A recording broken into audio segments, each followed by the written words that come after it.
Christmas అయినారా ఈ రోజంతా ఈరోజు ఎవరికి లేనంత ఆధిక్యత దేవుని బిడ్డలైన మనకిచ్చారు. ఈ ప్రపంచంలో ఎవరికి లేదు ఈ ఆధిక్యత. ఏం ఆధిక్యత? ఆధిక్యత. దాంతో పాటు ఏంటంటే యేసుక్రీస్తు ప్రభు మన దేవుడు అంటే మనం ఆయన బిడ్డలం కనుక మన దేవుడు అని అంటున్నాం. ఆయన లోకరక్షకుడు. ఈరోజు మనం విజయవాడలోనే క్రిస్మస్ చేసుకుంటున్నాం అనుకుందామా? ఒక విజయవాడలోనే అనుకుంటే సరిపోదు. కృష్ణా జిల్లా అంతా అయిపోతుంది. కృష్ణా జిల్లా అంటే కూడా సరిపోదు. ఆంధ్ర రాష్ట్రం అంతా అయిపోతుంది. ఆంధ్ర రాష్ట్రం కూడా సరిపోతుంది. కాబట్టి తెలంగాణ అటు రాయలసీమ మొత్తం ఆంధ్రప్రదేశే కాకుండా భారతదేశం అంతా కూడా క్రిస్మస్ చేస్తారు. అంతటితో నాయకుడు ప్రపంచం అంతా ఈరోజు అమెరికా, ఆస్ట్రేలియా, చైనా, పాకిస్తాన్ ఈ దేశ విదేశాలన్నింటిలో కూడా యేసు ప్రభువుని ఘనంగా వాళ్ళు స్తుతించి ఆరాధిస్తారు. మరి ఇంత గొప్ప దేవుడికి మనం బిడ్డలుగా ఉండటం మన ఆధిక్యత కదా. మనమే అనగలం, నా తండ్రి, పరలోకమందున్న నా తండ్రి అని మనం దేవాది దేవుణ్ణి పిలుచుకుంటాం. ఇంకెవరు పిలవలేదు. ముస్లిమ్స్ కానివ్వండి, హిందూస్ కానివ్వండి, సిక్కులు కానివ్వండి, ఇంకెవరైనా కానీ తండ్రి అని దేవుణ్ణి పిలవలేదు. ఎందుకంటే మనల్ని కుమారులుగా అవుటకు అధికారం ఇచ్చాడు. అధికారం కదా, దేవుని కుమారులుగా మనం అయ్యాం. మరి మనం ఏ విధంగా ఆరాధించాలి? ఎంతో ఘనంగా ఆరాధించాలి. ఎంతో స్పిరిటెడ్, ఆత్మీయత్వం అంటారు. ఆత్మతో, సత్యంతో, పూర్ణ ఆత్మతో, పూర్ణ సత్యంతో, పూర్ణ హృదయంతో మనం చేయాలి ఆరాధన. మరి ఆయన పుట్టుకే ఆశ్చర్యం. ఆయన పుట్టుక ఈరోజు ఎవరన్నా అడిగితే ఏమంటే క్రిస్మస్ 25వ తారీఖు అని ఎక్కడుందండి బైబిల్లో, మీరు ఎలా ఫాలో అవుతున్నారు అని కొంతమంది అడిగేవాళ్ళు. క్రిస్మస్ 25వ తారీఖు అని మీరు ఎవరండి చెప్పేది? ఎవరు చెప్పారు మీకు? బైబిల్లో ఉందా? చూపించండి. దానికి జవాబు లేదు. యేసు ప్రభు పుట్టుక, యేసు ప్రభు మరణం అగమ్యపోతుంది. ఎవరికి అర్థం కాదు. ఎక్కడ లేదు బైబిల్లో ఆయన చనిపోయింది ఫలానా డేట్ అని రాసింది. ఎక్కడ ఆయన పుట్టుక ఫలానా డేట్ అని రాసింది లేదు. కానీ ఈ చరిత్ర అంతా జరుగుతుంది. క్రీస్తు పూర్వం, క్రీస్తు తర్వాత, క్రీస్తు శకము.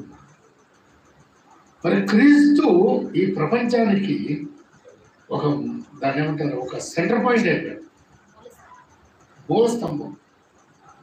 యేసు క్రీస్తు ప్రభుల వారు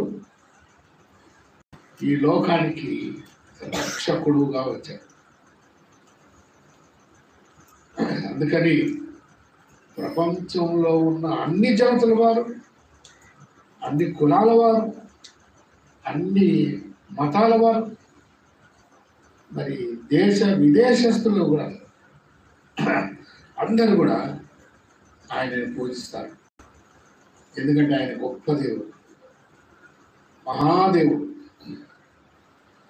అందుకని ఆయన పుట్టుక ఎలా జరిగింది మనకి మత్తయి రాసిన సువార్తలో ఉంది కదా.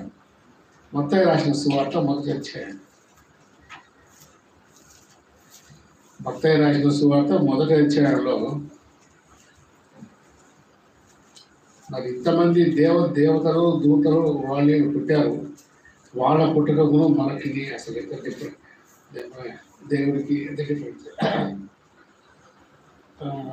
ఒకసారి చదువుకునండి. మత్తయి రాసిన సువార్త 1వ అధ్యాయం 18వ వచనం నుంచి 21వ వచనం 3 వచనాలు మార్చి చదువుకుందాం. యేసుక్రీస్తు జనన విధం ఎట్లనగా, ఆయన తల్లి అయిన మరియా యోసేపునకు ప్రదానం చేయబడిన తరువాత వారేకము కాకమునకు ఆమె పరిశుద్ధాత్మ వలన గర్భవతిగా ఉండెను.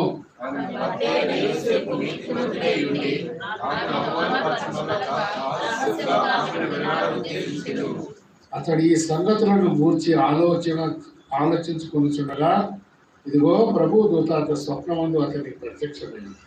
దావీదు కుమారుడైన యోసేపు, నీ భార్య అయిన మరియను చేర్చుకున్నటకు భయపడకు. ఆమె గర్భము ధరించినది పరిశుద్ధాత్మ వలన కలిగినది.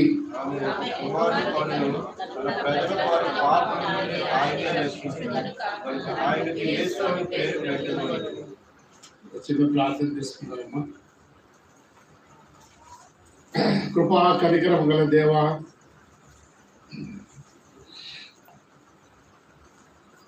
దయామయుడా, నీ పరిశుద్ధ పాదములో లెక్కలేని స్తుతులు స్తోత్రం వందనాలు చెల్లించుకోవచ్చు. దయగల తండ్రి, ఈరోజు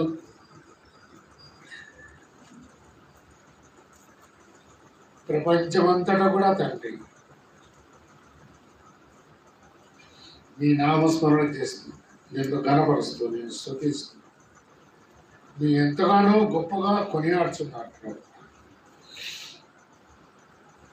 నేను ఎంతో గొప్పగా ఆరాధిస్తున్నారు. మీకు స్తోత్రాలు. ఈ జనన దినం ఎప్పుడో ఎవరికీ తెలియదు.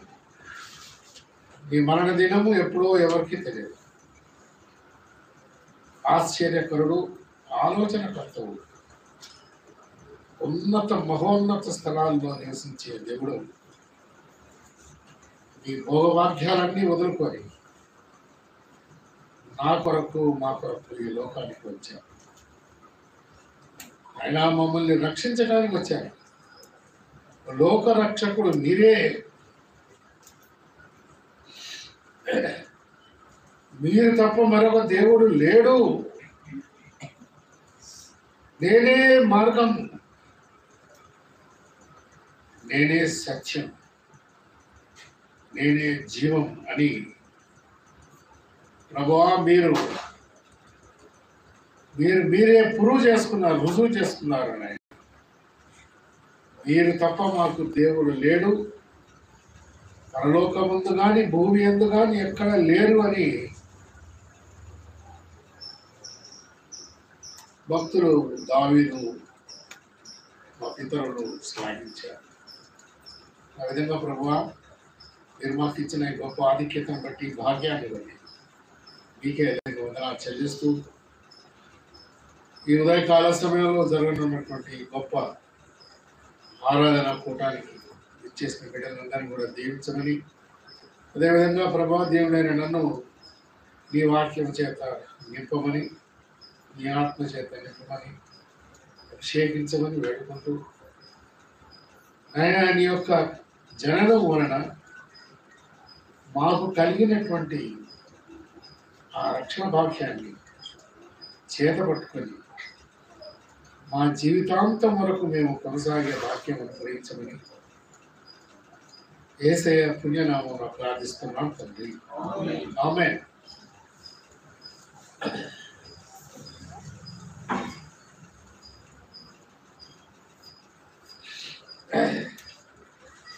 యేసు ప్రభు ఈ లోకానికి అసలు ఎందుకు రావాలంటే, ఎందుకు వచ్చాడు యేసు ప్రభు? పాపులను రక్షించడం. అంటే మనం పాపులమా? మనం పాపులమా? దేవుని అడిగిన నేను పాపం కాదు, నేను పాపం కాదు. నేను తల్లి గర్భంలో ఉన్నప్పుడే పాపం. 139 చూసారు నా తల్లి. చదవమ్మా ఆ వాక్యం చదువు.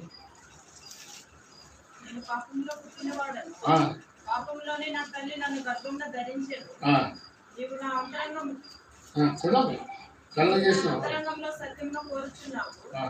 అది ఎన్నో వచ్చిన అదే ఎన్నో వచ్చిన అది 139 చెప్తానా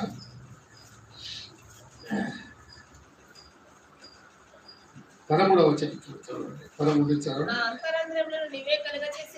నా అంతరేంద్రియములను నీవే కలుగజేసితివి. నా తల్లి గర్భమందు నన్ను నిర్మించిన వాడవు నీవే. నా తల్లి గర్భమందు నన్ను నిర్మించిన వాడవు నీవే. నీవు నన్ను కలుగజేసిన విధము చూడగా భయము ఆశ్చర్యము నాకు పుట్టుచున్నది. అందును బట్టి నీకు కృతజ్ఞతాస్తుతులు చెల్లించుచున్నాను. ఆ సంగతి నాకు బాగా తెలిసి ఉన్నది. నేను రహస్యమందు పుట్టిన నాడు, భూమి యొక్క అగాధ స్థలములు విచిత్రంగా నిర్మింపబడిన నాడు, నాకు కలిగిన ఎముకలను నీకు మరుగై ఉండలేదు. నేను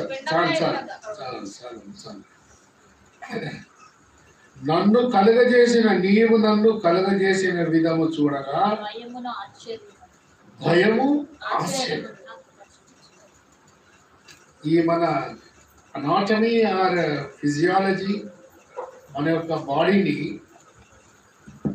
దేవుడు సృష్టించిన రీతి అది చూస్తే మనకు భయం. దావీదు మహారాజు అంటున్నాడు, భయమును ఆశ్చర్యం కూడా కలుగుతుందట. నిజంగా మీరు ఎప్పుడైనా గమనించి ఉంటారు, ఆపరేషన్స్ చేసేటప్పుడు మన బాడీని ఆపరేషన్ చేస్తారు. ఏదో రోగం వచ్చింది ఏం చేస్తారు? ఆపరేషన్ చేస్తారు. హార్ట్ అటాక్ వచ్చింది, తీసుకుపోయి ఆపరేషన్ చేస్తారు.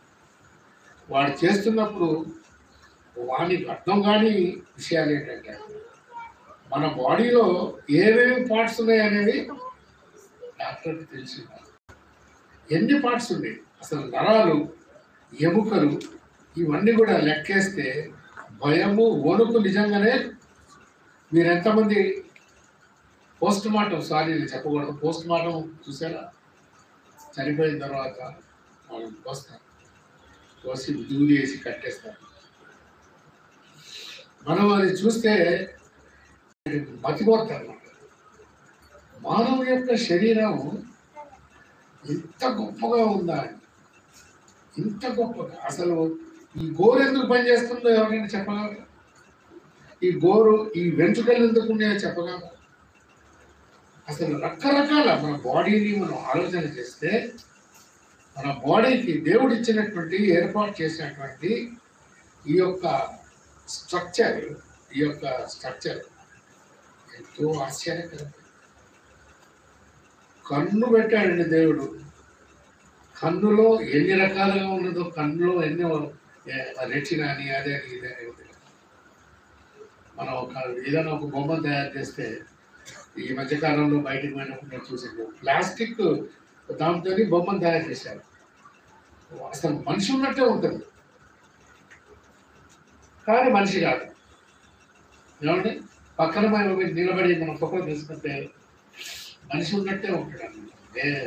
ఏ జగన్మోహన్ రెడ్డి గారు లేకపోతే ఇంకేదో పెద్ద మనిషితో మనం ఫోటో ఇట్లా దిగినాం అనుకోండి, ఆ ఫోటో ఎట్లా ఉంటుంది? రియల్ అన్నట్టు ఉంటుంది. కానీ జీవం లేదు.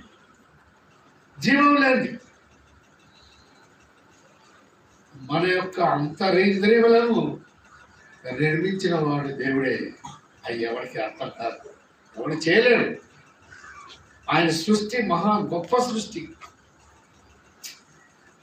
ఎంతమంది తేనెతట్టు చూశారు? తేనెతట్టు చూసారా? పనికో చూసారండి? తేనెతట్టు చూసావా? ఆ గదులు ఎంత స్మూత్గా, ఎంత బ్యూటిఫుల్గా ఉంటాయి.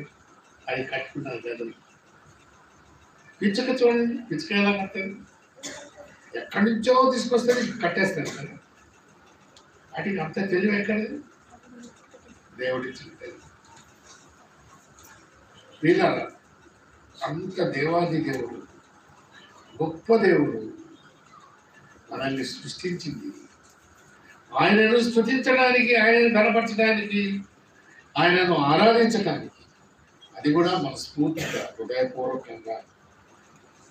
హృదయపూర్వకంగా అనేక ఆత్మతో పూర్ణ ఆత్మ, పూర్ణ సత్యంతో చేయాలి. పూర్ణ అని ఎందుకు పక్కన రాశాడండి బైబిల్లో?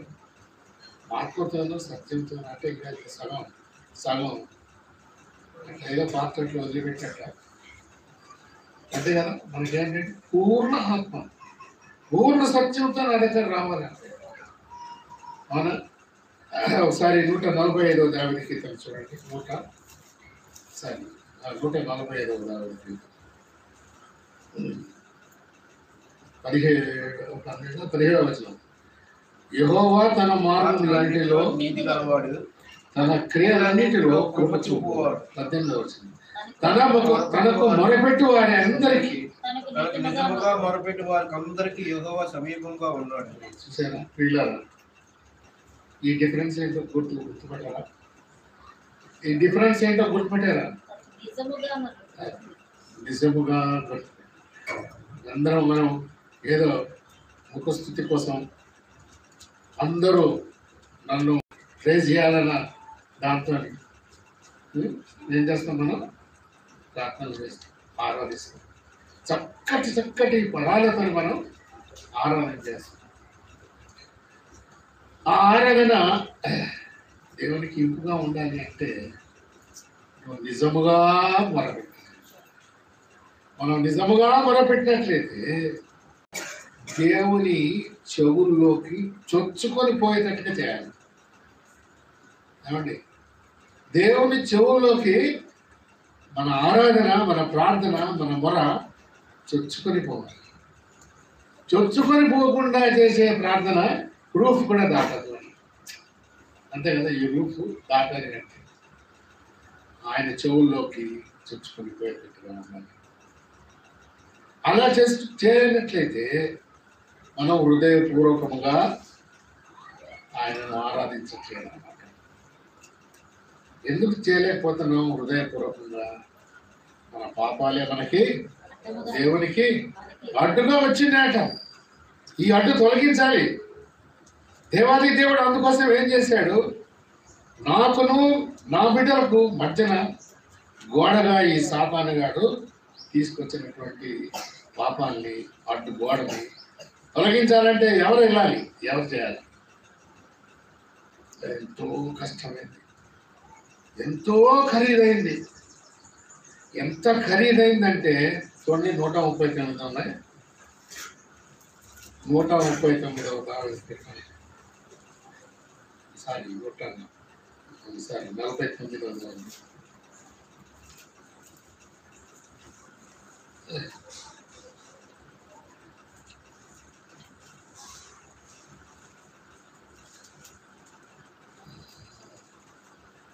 తొమ్మిదో వచ్చిన 49:9 అయ్యా. 49వ దావీదు. వారి ప్రాణ విమోచన ధనము బహు గొప్పది, అది ఎన్నటికే కాదు, ఎన్నటికి కూడా తీరకుండా అట్లుండవలసిందే. ఆ యొక్క గోడ, ఆ యొక్క పాపము దాన్ని తొలగించాలంటే అది చాలా చాలా కాస్ట్లీయెస్ట్, ఎంతో ఖరీదైంది. ఆ ఖరీదును ఎవరం కూడా పే చేయలేదు, ఇవ్వలేదు. ఎంత ఖరీదంటే యేసు ప్రభుల వారు ఈ లోకానికి రావాలి, ఆ గోడను తొలగించాలి అంటే యేసు ప్రభుల వారు చనిపోవాలి, శిలువ మరణం చెందాలి. ఆయనలో ఏ దోషము లేదు. ఎవడైనా దోషం ఉన్నదని ప్రూవ్ చేస్తే అంటే ఏం దోషం కనబడలేదు కనుక అతనికి నేను శ్రమ, ఇది శిక్ష వేయటానికి సెక్షన్స్ లేవు అంటున్నాను. ఇక్కడ మనకి సెక్షన్స్ అంటారు కదా, ఇండియన్ పీనల్ కోడ్ సెక్షన్స్, ఫలానా 302, 300 సెక్షన్ ప్రకారంగా వాడిని ఉరి తీయాలి అనేది లేదు. యేసు ప్రభుల వారికి శిక్ష వేయడానికి శిక్షా స్ఫూర్తిలో ఏ రకమైన సెక్షన్స్ లేకపోయినాయి. దానికి ఏం చేయాలో అర్థం కాక మీకే వదిలేస్తాను అన్నాడు. ఒక జడ్జి ఆ విధంగా వదిలేయచ్చండి? ఒక జడ్జి ఈరోజు జరుగుతున్న గొడవలు మనకు తెలుసు. జడ్జి గారు ఎవరైనా వచ్చి మీరేం చేస్తారో చేసుకునే నాకు తెలియదని జడ్జి అంటే దాని అర్థం ఏంటి? అంటే పరోక్షంగా శిక్ష, పరోక్షంగా శిక్షను మీరు వేసుకోండి, మీరు ఏం చేస్తారో చేసుకోండి, నాకు మాత్రం సంబంధం లేదు అన్నట్లుగా తప్పించుకున్నారే. అంత గొప్ప దేవుడు మన కొరకు దిగి వచ్చాడు, మనల్ని రక్షించడానికి ఆయన వచ్చాడు. ఆయనే మన రక్షకుడు కదండి. యేసు ప్రభువే మన రక్షకుడు. ఆయనకే ఈ రక్షించేటువంటి పాపులను రక్షించే అధికారము ఆయనకు మాత్రమే ఇచ్చున్నారు, ఇంకెవరికి లేదు. ఆయనకు మాత్రమే, నేనే అనకుండా. అది చూడండి ఒకసారి మత్తయి సువార్త, మత్తయి సువార్త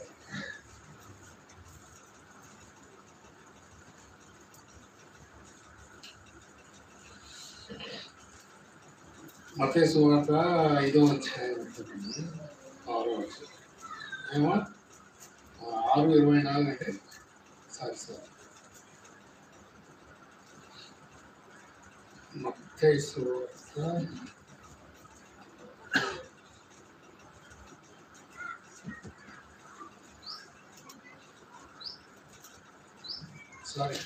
మత్తయి సువార్త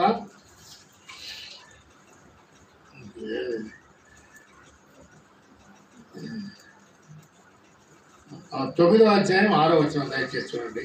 సారీ 9వ అధ్యాయం 6వ వచనం అండి. అయినను పాపములు క్షమించుటకు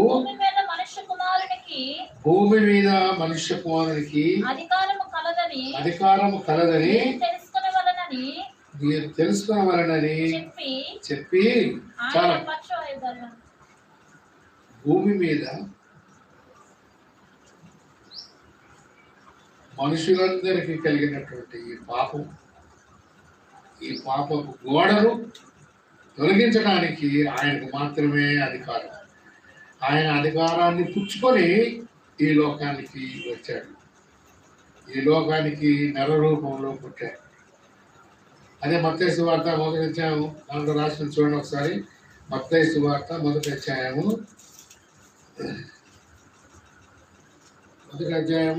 21వ వచనం చదవమ్మా. ఆమె ఒక కుమారుని కనులు ఏమండి తన ప్రజలను వారి పాపముల నుండి ఆయనే రక్షించును గనక ఆయన యేసు అని పేరు పెట్టబడి. ఆయనే అనుందా, ఆయన అని ఉందండి? ఆయనే, ఆయన పుట్టుకలోనే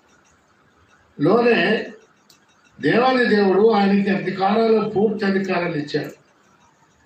నీవు నరులకు ఉన్నటువంటి ఆ పాప శిక్షను తొలగించాలి, ఈ పాపం గోడను మీరు తీసేయాలి.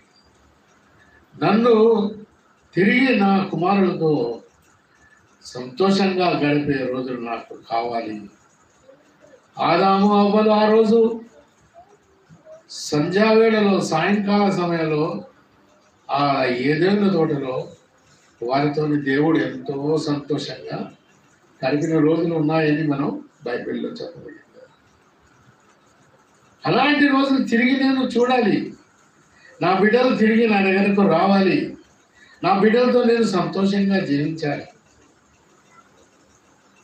నిజంగా దేవాది దేవునికి ఉన్నటువంటి అంత గొప్ప మనస్సు నిజంగా గొప్పది. మన పిల్లల్ని మనం కొన్ని రోజులు దూర ప్రాంతాల్లోకి వెళ్ళినప్పుడు బాధపడతా ఉంటాం. వాడి టైంకి అన్నం తిన్నాడో లేదు, ఏమంటే ఈ టైం కూడా పడుకున్నాడో లేదు, వాడు ఎట్లున్నాడో ఏమో పాపం, వాడు ఎంత కష్టపడుతున్నాడో, ఆ అమ్మాయి ఎంత కష్టపడుతుందో, ఎలా ఉన్నారో ఏంటో అని 24 గంటలు చింతిస్తామే. మరి వాళ్ళు రావాలని కోరుకునేటప్పుడు ఉన్నటువంటి సంతోషం, వాళ్ళు వస్తున్నాను అని అనుకోండి, వాళ్ళకు ఉన్నటువంటి సంతోషం అంతా ఇంత ఉండదు. కనుక పిల్లరా, దేవుడికి ఉన్నటువంటి ఆ గొప్ప తలంపును, గొప్ప మనసును మనం గమనించాలి.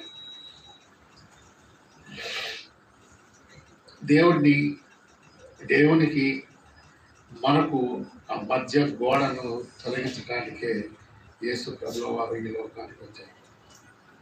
యేసు ప్రభుల వారు వచ్చారంటే మనం Christmas happy Christmas merry Christmas అని డబ్బులు కొట్టుకుంటే తిరగటం కాదు. ఏంటది? యేసు ప్రభుల వారు ఈ పాపపు గోడను తీసివేసి మనల్ని దేవునితో సమాధానపరచుటకు వచ్చారు. అదే క్రిస్మస్ అంటే, అదే ఆనందకరమైంది.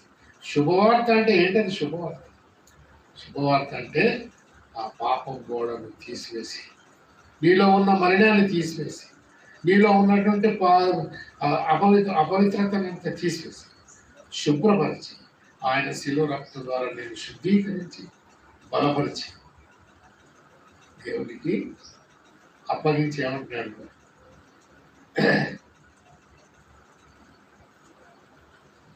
మత్తయి రాసిన సువార్త, ఒకసారి మత్తయి రాసిన సువార్త 28వ అధ్యాయంలో ఉంటుంది, ఇది సమాప్తమైనది అమ్మా.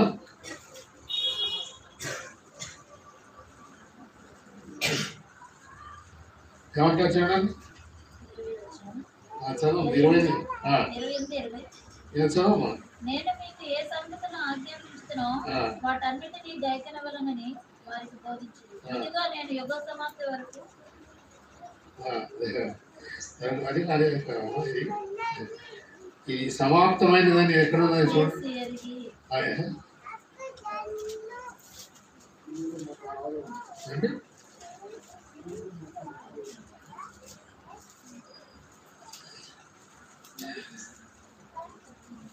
తండ్రితో ఏమని చెప్తాడంటే, తండ్రి శిలువపై 7 మాటల్లో 7వ మాట ఏమంటుంది? 6వ మాట, ఇది సమాప్తం. తండ్రి, నువ్వు నాకు ఇచ్చినటువంటి పని నేను పూర్తి చేశాను. మీరు ఇచ్చినటువంటి పని నేను పూర్తి చేశాను కనుక ఇది సమాప్తమైనది అని.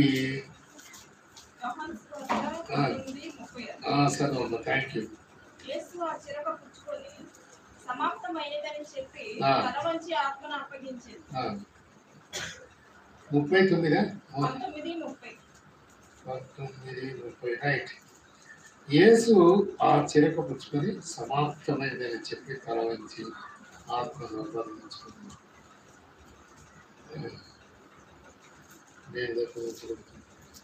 అనగా లేఖనాల ప్రకారంగా, ప్రవచనాల ప్రకారం యేసు క్రీస్తు ప్రభు వారు వారి చేతిలో చనిపోవడం కాదు, సాతాన్ని చంపి, సాతానుని చితగా తొక్కి,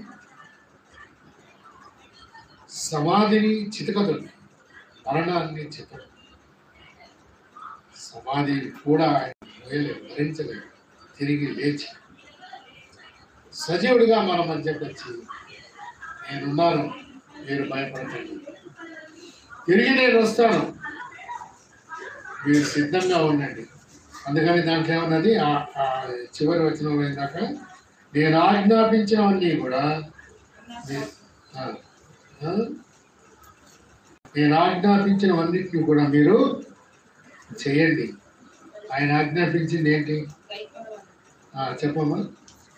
ఆయన ఆజ్ఞాపించింది ఏంటి? నేను మీకు ఏ ఏ సంగతులను ఆజ్ఞాపించినో వాటన్నిటినీ గైకొనవలెనని వారికి బోధించుడి. యేసు ప్రభువు వారు మనకి ఆజ్ఞలు ఇచ్చాడు. ఎన్ని ఆజ్ఞలు ఇచ్చాడు? యేసు ప్రభువు వారు మనకి ఇచ్చిన ఆజ్ఞలు ఎన్ని? 2. దేవుని